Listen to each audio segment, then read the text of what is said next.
Hello, everyone. If you like what I'm doing here, please consider subscribing, liking, and commenting. It would really help the channel out quite a bit. Thank you very much. The CBS Radio Mystery Theater presents...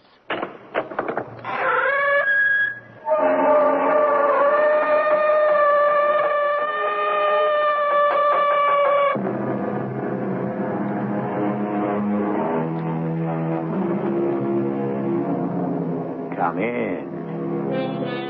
Welcome. I'm E.G. Marshall. The perfect crime has been the dream of the criminal long before Cain slew Abel. More often than not, however, the dream turns to nightmare. Fate steps in, spins the wheel or throws the dice, and the hunter becomes the hunted. Man, imperfect that he is, falls over his own feet, tripped up by some seemingly inconsequential detail, and the plot is uncovered. Such a tale of mystery we are about to unfold in Murder One. I was thinking I'd like a raise, Mrs. Telford, something like $1,000 a month. 1,000? You're only getting 500 now. Isn't that a little steep? Well, considering my duties here, cook, housekeeper, and actually knowing what I do about so many things, I'd say I'm really worth $2,000 a month.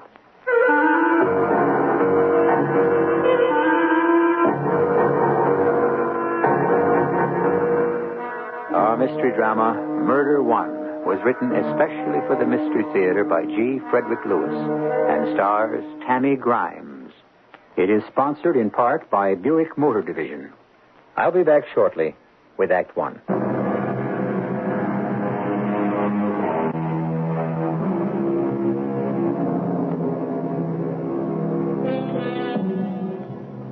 The wisest one once said, "For what shall it profit a man if he gain the whole world and suffer the loss of his soul? What indeed shall it profit such a wealthy man should he suffer the loss of his life?" Such a man was Walter Telford, oil baron, airplane builder, motion picture tycoon, art collector, yet a recluse. Only a handful of men surrounded him, kept the world away, and formed the nucleus of that giant multinational company, Magna. 3 men and 1 doctor, Telford's personal physician. Only 1 woman was ever close to him, his young wife, Madge.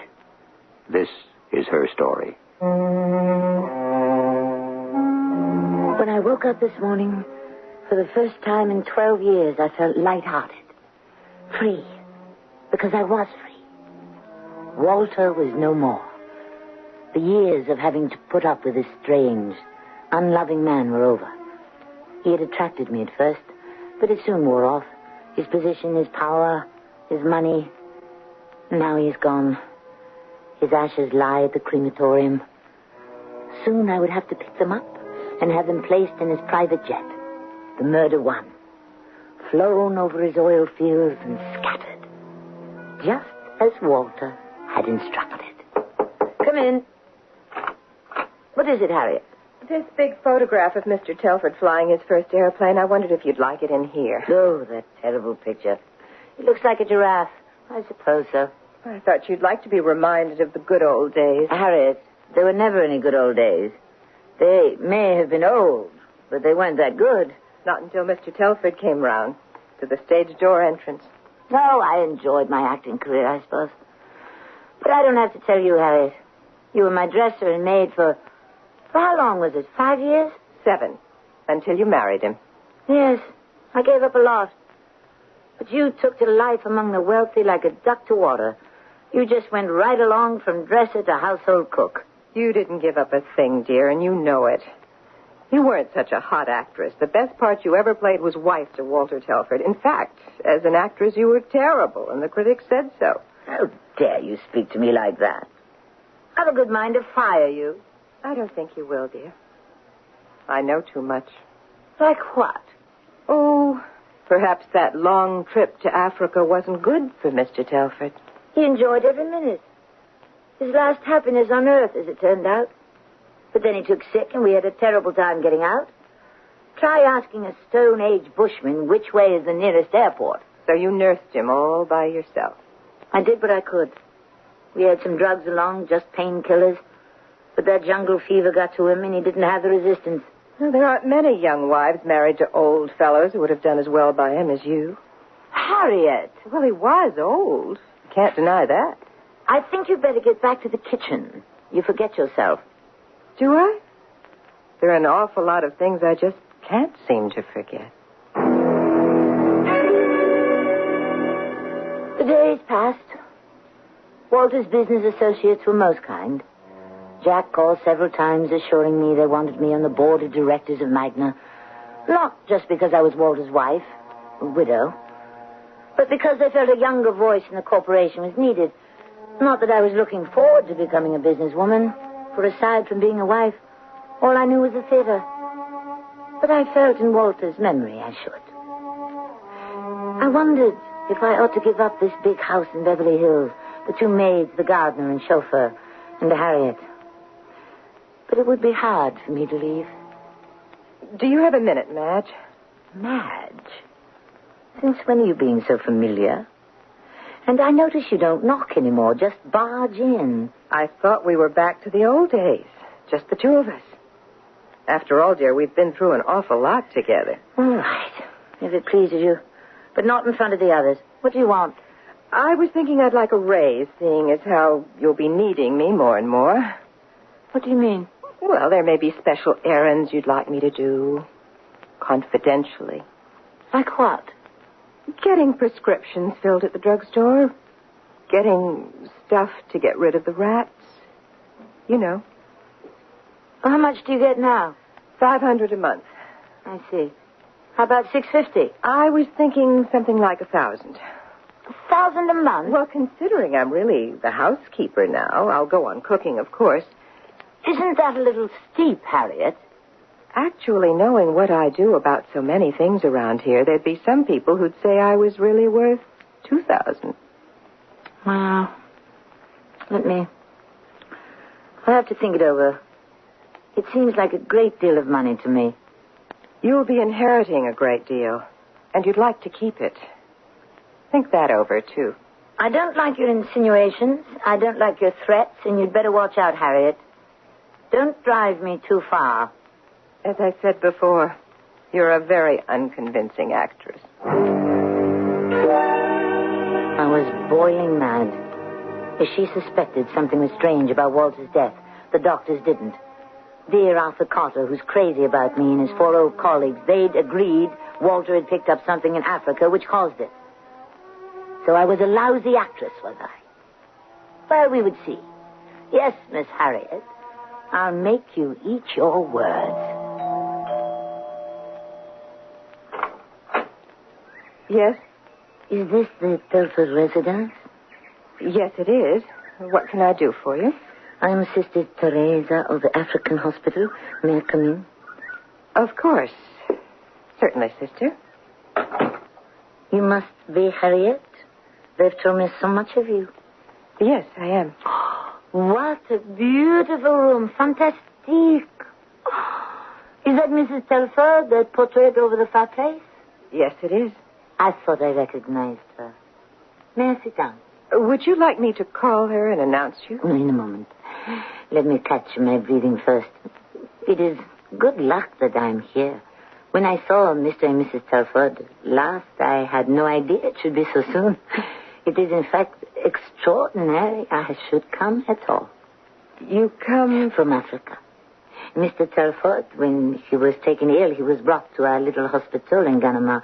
Poor man, he was very sick. But his good wife, she got an airplane and took him to America. I hope he had recovered from his malady. Sister Therese, what made you come here? I show you. A letter he wrote. He left with the sisters in our little hospital. I read it to you. Dear Sister Therese, I can never repay you and all the sisters at the hospital for your goodness and kindness. As I told you, whenever you need something to make a hospital bigger and better, with more equipment, please let me know, and I shall be very happy to take care of your needs. Very sincerely, Walter Telford. Please, look. A beautiful letter.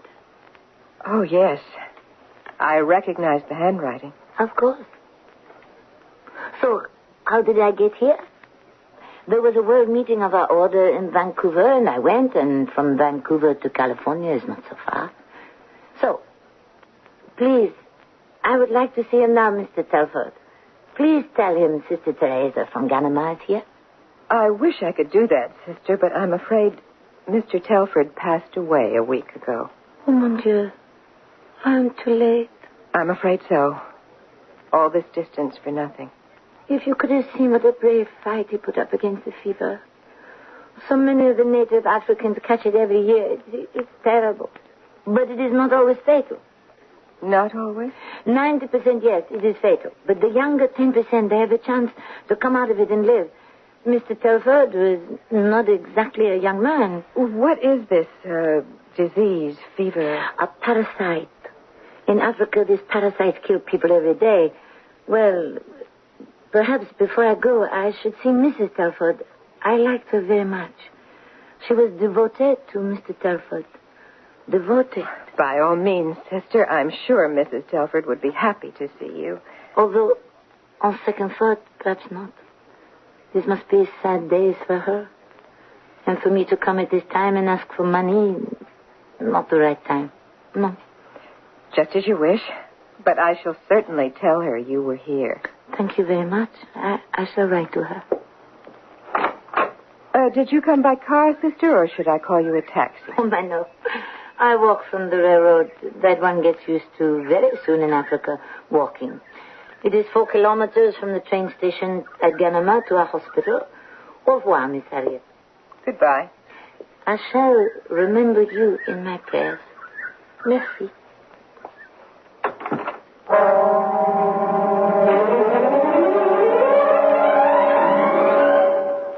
Harriet! Oh, you startled me. What are you doing this early in the morning in Mr. Telford's trophy room? Just came to tidy up. We have a maid for that.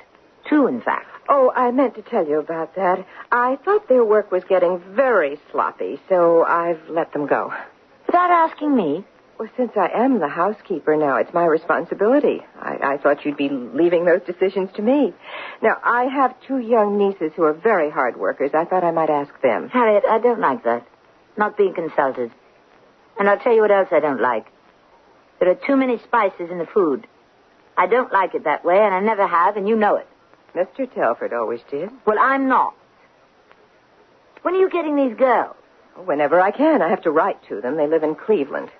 I hope you realize this is a large house to run with only a housekeeper, a chauffeur, and a gardener. Matter of fact, dear, they quit. The gardener and the chauffeur. What? Just like that? Just like that.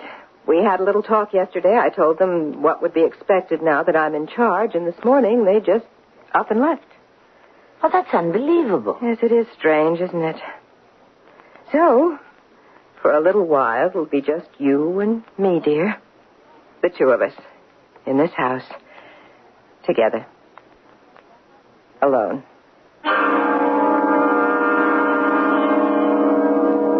To look at the large house in Tudor style set back amid the landscaping and palm trees on Beverly Drive, one would never dream that within those fancy brick walls lived a young widow and her housekeeper.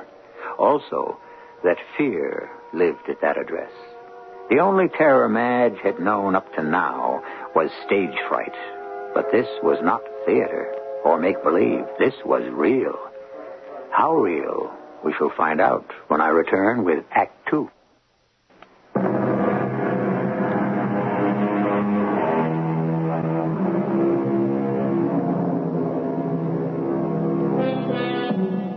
Suspicion is no friend to virtue. Suspicion is an enemy to happiness. So goes the old saying. And so it was in the Telford mansion between the 2 women living there. Had billionaire Walter Telford died fairly, foully, of known or unknown causes? Of those who survived him, which was the cat? Which was the mouse?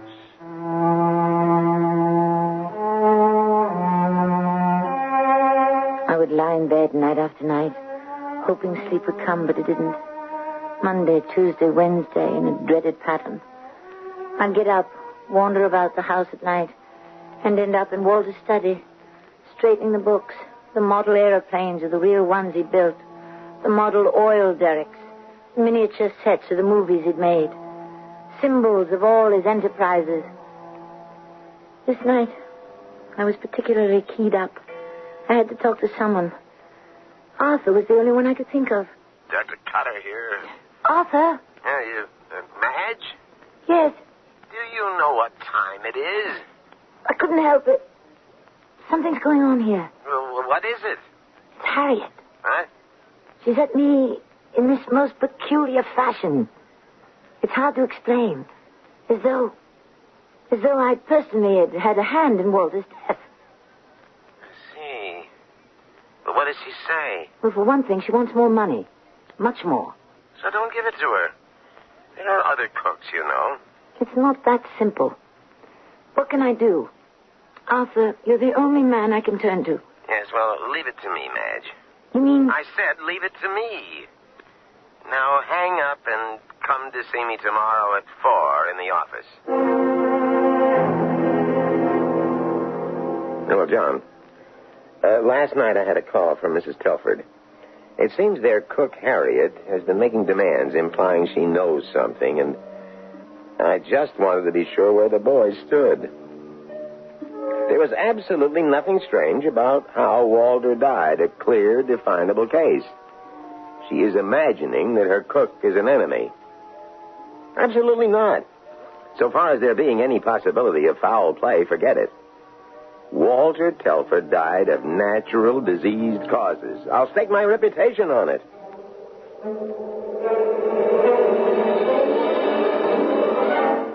Good morning, dear. Been for a walk? In the garden, Harriet. What would you like for dinner tonight? I'd planned to have a nice casserole, the one with lentils and beef, Mr. Telford's favorite. I'm not very hungry today. I think I'll take the car and go for a drive. I need some fresh air. Besides, I have an appointment in town. Well, now, that's a good idea. Work up an appetite.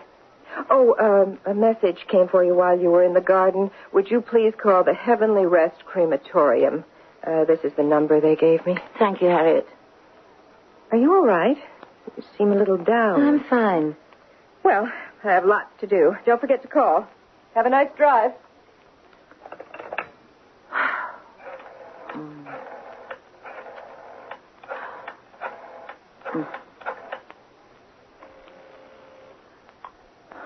Heavenly Rest Crematorium. This is Mrs. Telford. Somebody called me earlier. Oh, yes, it was I, Mr. Fisher. Yes? About your husband, Mrs. Telford. Oh, yes. I was planning to pick up the ashes just as soon as I got around to it. It's, well, you know. I have a funny feeling about it, and... I'm afraid that's the difficulty, Mrs. Telford. But it's no problem if you aren't in any hurry. What do you mean?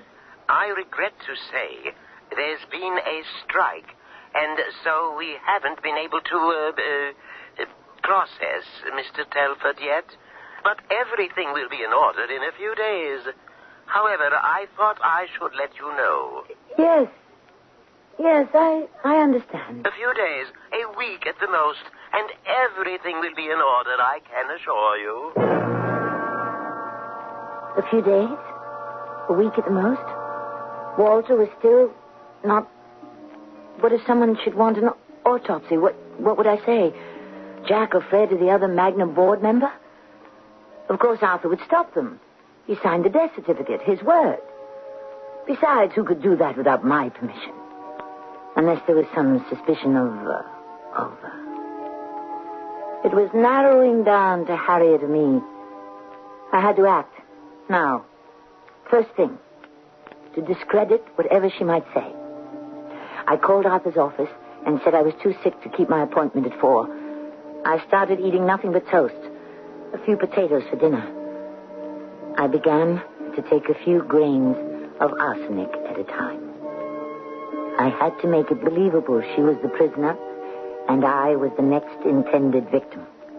Well, what is it, dear? 3 days now, and you've hardly touched your food. And what are you doing still in bed? I really feel terrible.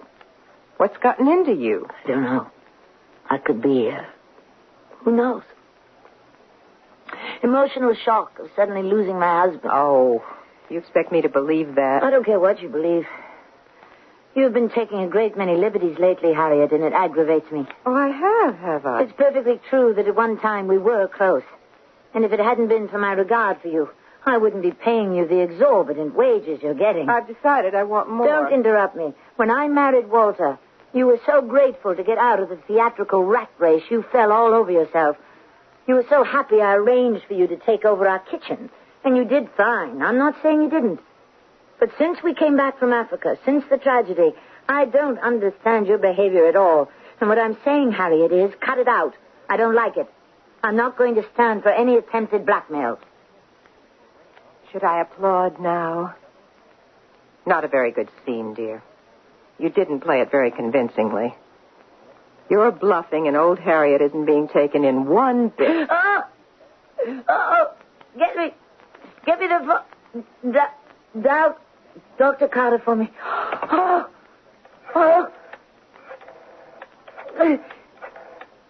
Give me. Hand it to me. Hello?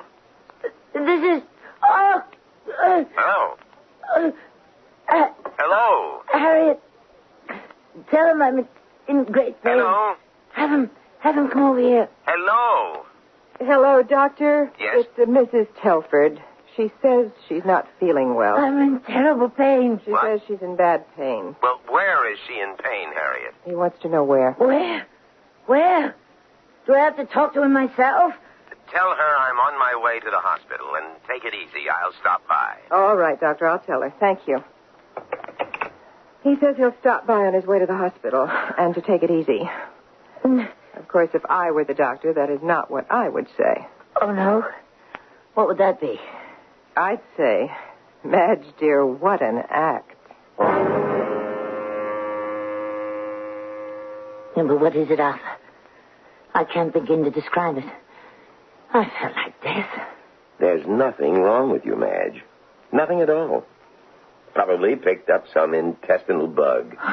Oh, by the way, I am sorry I was so short with you when you called the other night. It's just that Cecile has always been jealous of you. I'm sorry, but I couldn't help it. I was frightened.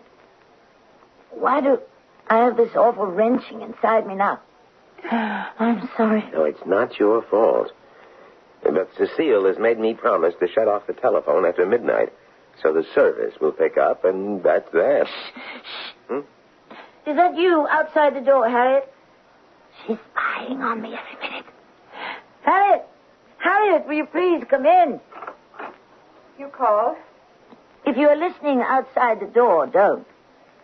But in case you happen to miss what Dr. Carter was saying, it was that he cannot be reached anymore on the telephone at night. I'm sure I don't know what you're talking about, Mrs. Telford. Do you see, Arthur? That's what I have to put up with. She's always there when I least expect her. I feel her waiting, watching, everywhere. It's nerves, Madge. And you're entitled to them. After what you've been through. Now, look, you stay quiet and remain in bed for a few days and eat lightly. Arthur, I can't keep anything down. Crackers and tea, then. Or beef consomme. I did talk to Harriet a few days ago, as I said I would. I asked her what she was doing. She said she hasn't behaved any differently toward you from way back when she took care of you backstage. I don't want to talk about her. Arthur, do you know how sweet you were? Did I ever tell you? You were so wonderful to me in those last hours. Well, it isn't easy for a wife to watch her husband slipping away. You made it bearable, Arthur. Taking care of all those ghastly details so efficiently. Oh, it wasn't much. A certificate to sign and then have, well, the body removed. I shall never forget, ever, how you helped. Isn't it strange, when you think about it, that Walter and I should have the same pain? Right across here. You have an enormous imagination, my dear. I don't think so. Come here. Come closer. You see that bouillon in that cup? Yeah. I had a little. About half of it. Arthur, it tastes funny. Funny? Take it with you, will you? Would you have it analyzed? whatever for? Oh, I'm sorry. I didn't realize you were still here, Doctor. Here, Mrs. Telford, let me plump up that pillow. Oh, my goodness. How nice, Bullion. How careless of me. Well, I'll get a dustpan and clear up that mess right away, and then go make you some more. And how is our patient today? Oh, good morning, Harriet. It's after 12. You slept very well, didn't you? After 12? I can't believe it. A call came for you while you were asleep. I didn't want to disturb you, so they left a message. Who was that? Mr. Fisher from the crematorium. It seems they're still on strike, and he wondered if you wished to make any other disposition of Mr. Telford. Oh, I don't know. I always wondered why you wanted him cremated so quickly. It was his wish. Pity.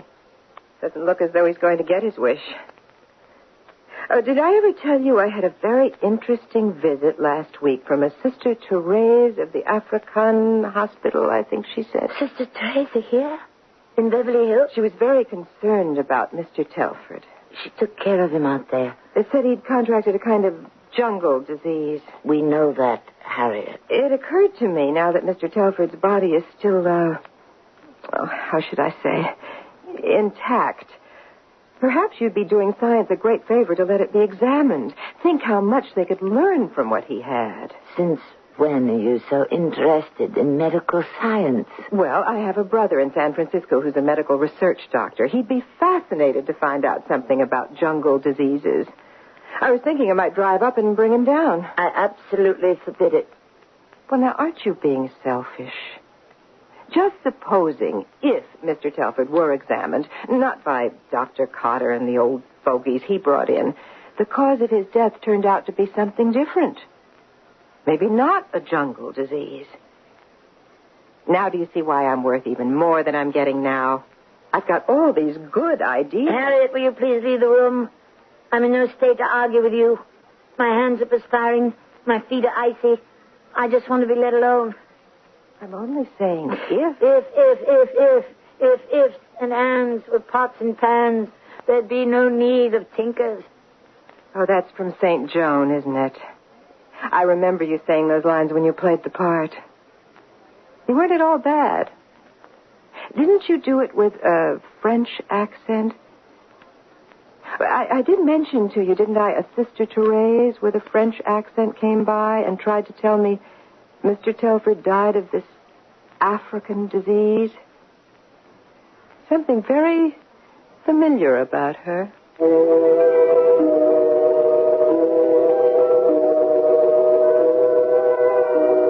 In police language, murder one is the intent to cause the death of another person. Murder one is also the result of the intent to cause suicide by force, duress, or deception. Surely we have some of those ingredients here. Are there more? It did not surprise me in the least. So let us find out when I return with Act 3.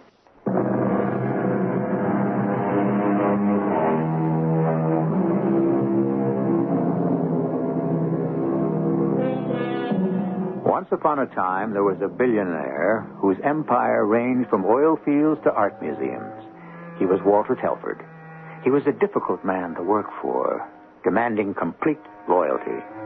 His sense of humor was grisly, to say the least, like calling his private plane the Murder One. Unfortunately, fate sometimes plays its own little jokes, and Murder One is one of them. It is surprising how much arsenic the human body can tolerate. Not that I feel tip-top, but I have been gradually taking more and more, so that when I get Arthur to examine me, and he will discover it. And how can Arthur help but conclude that someone is trying to poison me? Who else could it be but Harriet? That is the game of suspicion and death. And tonight I play my final hand. Help! Help! Help me! Where is she? Why doesn't she come? Harriet! Please! Help! What is it? What is the matter? Is it after midnight? I'm dying. Get Dr. Carter, get him.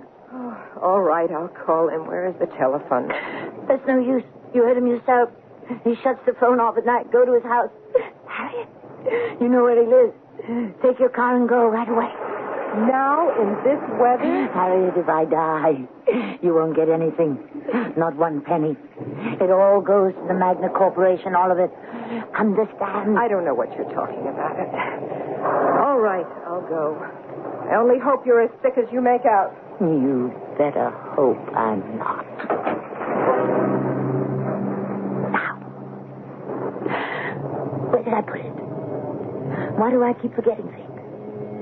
Something seems to be holding me back. It's such an effort to move, to remember. Where is the arsenic? Here, under my pillow. How stupid of me. Wait. Shh. Has she left the house yet? Down the hall. Why do I feel so giddy? Maybe I've been dosing myself for too much. Seems to me I used much less before, but I had to have enough in my stomach so that... Oh, good. She's left the door open. No, that's not where to hide it. In the bureau. I can't see. Why don't the lights work? The switch, where is it? Here. Hide it under the clothes, way in the back. Can't get it shut. That's all right. Now, get back to bed. Oh, I really don't feel well at all. So dizzy. When Arthur comes, I'll tell him I suspect I'm being poisoned. Like Walter. He'll figure it out. He always does as I say, old Arthur. The way he just up and signed the death certificate just on my say-so.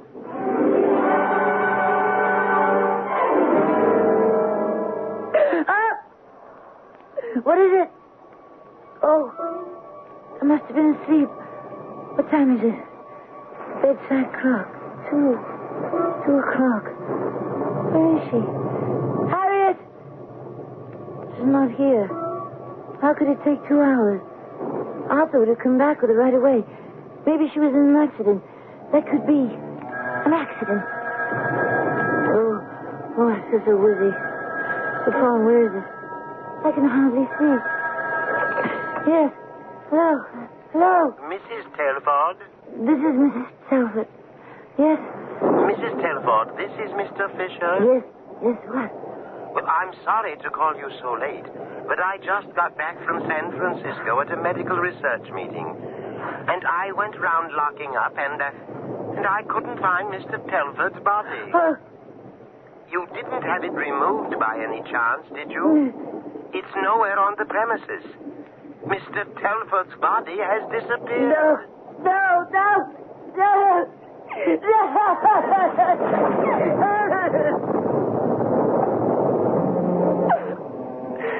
Something is closing on me. Get a hold of myself. Think clearly. Harriet is not here. Therefore, Harriet is in an accident. What do I have to do now? What do I have to do? Yes. Take my car and drive to Arthur's. Get dressed. It's raining so bad. No. That would be wrong. Put my robe on. Over my pajamas. No slippers. Bare feet.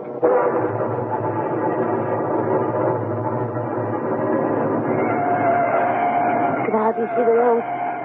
So cold in car. What's wrong with the heater? Got to get to Arthur's. Turn here. Cold. There's someone out there. Someone in the road. Waving. Get out of the way, you idiot!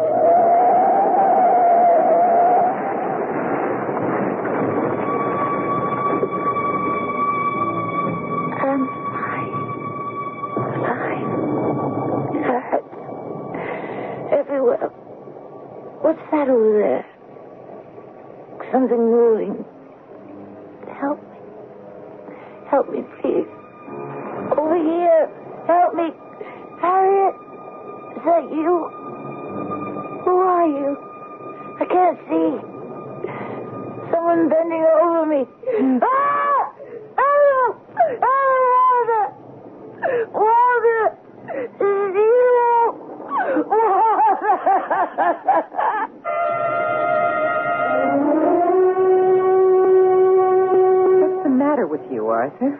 This is a rotten idea. I think we've gone too far. Oh, it's locked. Do you have a front door key, Harriet? Of course I have.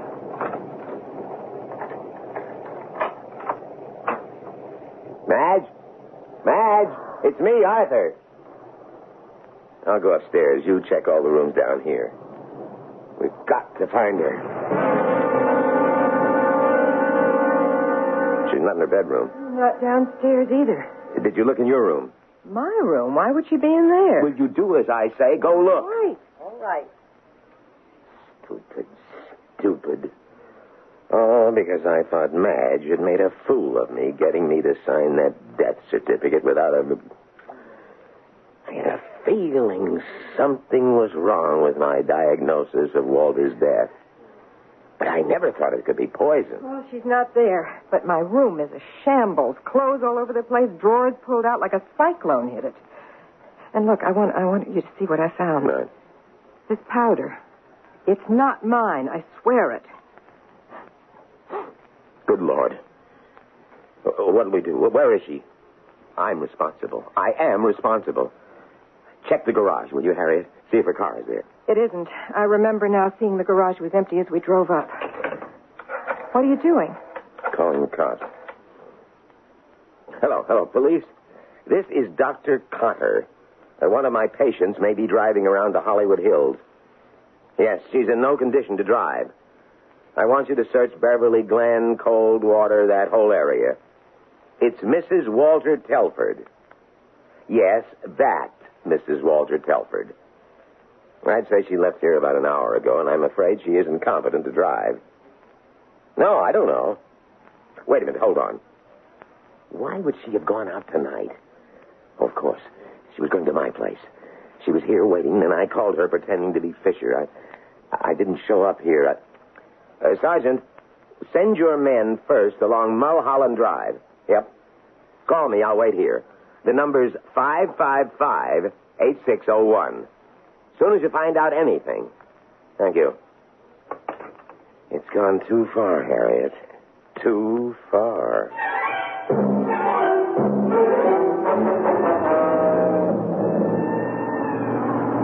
Now, this is Sector 6, Edward, to Central. We picked up female on Mulholland and Beverly Glen, unconscious. Thrown from car, which appears wrecked. What is it? Where am I? Where are you taking me, Walter? Ma'am, you just sit back there easy and wrap that blanket around your arm. There's blood on me.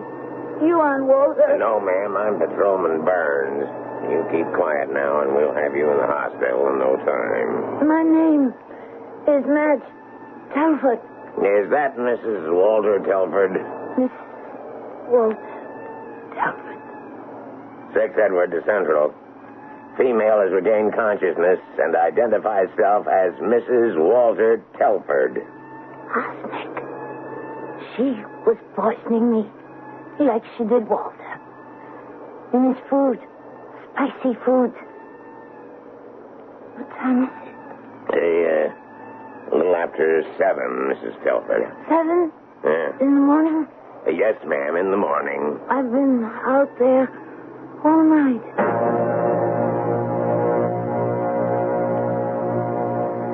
How is she? Not responding. I had no idea all this. Can she get better? Too soon to say. Can't make out where I am. Right in front of me. White sheets. Funny high bed. With white bar. People standing over me. I'm so cold. Chains.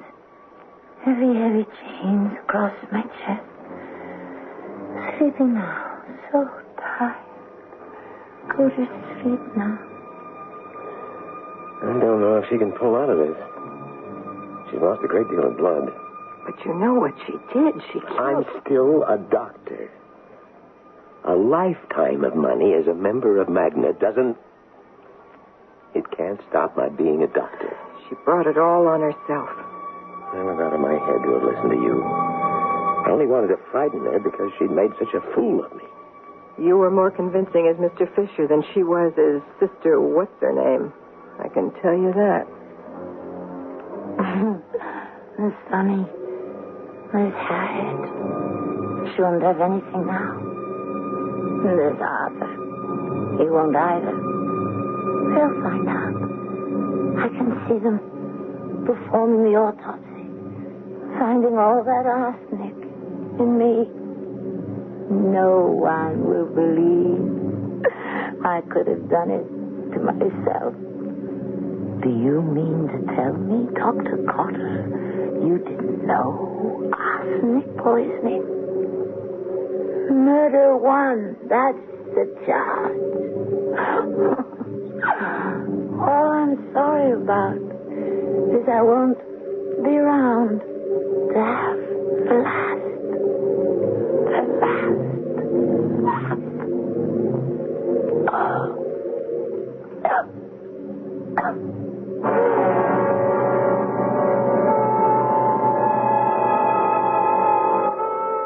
We have seen how fear follows crime and is its punishment. We have seen the hand of fate upset the plans of man and deal out its own brand of justice. What happened to Madge Telford? What happened to Dr. Arthur Cotter? Harriet? We'll find out in a very few minutes.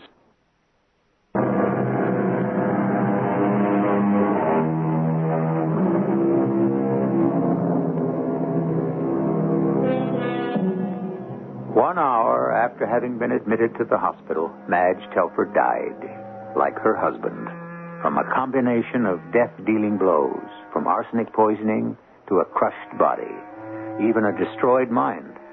Harriet was absolved of complicity, but her dreams of untold wealth came to nothing. Arthur Cotter has been suspended from the roster of doctors, expelled from Magna, and today awaits indictment. Perhaps it is true. Society prepares the crime. The criminal commits it. Our cast included Tammy Grimes, Teri Keane, and Leon Janney. The entire production was under the direction of Hyman Brown. And now, a preview of our next tale. I thought teaching jobs was scarce. Now, Martha Barley, who was Dean of Women when anyway, now she's president of the university, and So, you've had this all planned. Planned? You are going to support me. You supported me all the time we've been married. Oh, good Lord, it's worse than I thought. You're in on it, too. In on what? The plot. Don't ask me what plot. I will. The plot to take over. Oh, Tommy, you are not well. First, strip them of their jobs. Second, rob them of their manhood. I'm going to call a doctor. A woman doctor, no doubt. Tom, you've always liked Ursula Cardell. And third, destroy their sanity. Oh, no, Helen, it won't work. Because I'm going to fight back. We're all going to fight back.